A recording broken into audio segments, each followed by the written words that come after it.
Okay, we're looking at Chinte movement 16, 17, 18. So these big motions here, the second one of those, then we shift to the side like this, we stand on one foot, then we're gonna skip the rest of the kata and go do some of the bunny hops. First three of those movements, this is just something that Iain Abernethy did a number of years ago. So I'll do this from memory, hopefully I get this right. So haymaker punch. Number of different ways to deal with that. So I'm gonna kind of crash in, go ahead, throw your punch. I'm not gonna hang out here though, so as soon as I make contact, I'm gonna have these kind of little monkey paws. I'm gonna try to walk around there and I'm gonna spin that around. This is if I get a good day and I can continue on with doing my bunkai, if not, I'll do something else. So again, I can't hang out here because he's just gonna retract that and do something else. As soon as I make contact, deflect to the side and get around to his back. So over here, there, okay? Now, the next movement in the kata, we come like this. We're gonna use this is, I think how Iain described it.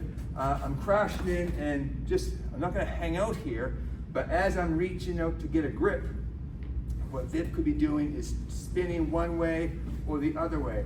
So here I get that tactile sensation, and as he moves one way or the other way, go ahead, I can adjust and protect myself, okay? That's that so-called double wedge block.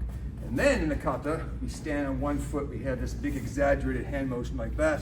We're gonna ignore the fact that this is in a figure four, but we are gonna deal with this knee, okay? So from beginning to end, good. We're here, boom, get the back, right? And then this is gonna come in. You can do this as a strike.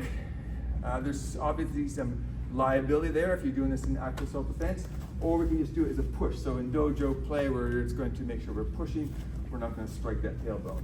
But I need the hips to go forward. As they come forward, I'm gonna give a nice sharp tug on the shoulders, and we can have this kind of reaction. The hands coming down are this, and the knee coming up is in the tailbone. Okay, one more time from the beginning. Just half speed, here, side, here, boom, and off I go. Now, we'll skip the rest of the kata until the very end, the bunny hops. We have 1, 2, 3. So some people will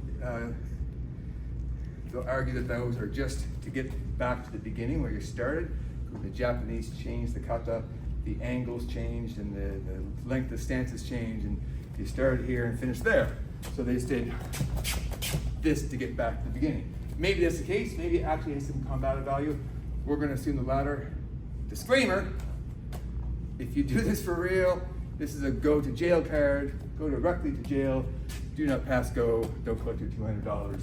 So this is just for education and dojo play, and when you're playing, be kind to your partner because this is very, very dangerous. You can do this a little bit dangerous or a lot dangerous. Okay, we'll do it a lot dangerous first, but safely. Okay, punch comes, I crash in here, framing, I get that. Now, instead of taking him down, all I want to do is get his hips going forward and his head coming back. So as I pull this, the neck is exposed, I'm gonna come here and here, okay? So if you're familiar with a tie clinch, where I have this grip, I'm pulling the head down and my arms are framed in the chest, in the collarbone. It's the exact same thing.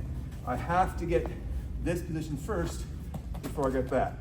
You can see, obviously, this is a very vulnerable position for vid. So if you're gonna play with this, be very, very slow. There should be no violent motions. You're gonna hurt someone's neck very severely.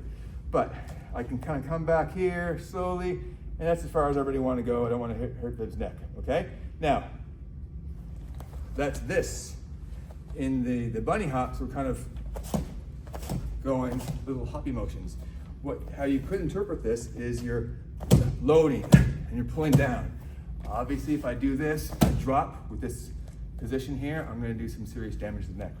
So you can't really practice that, and I would never suggest you do that in actual self-defense situation.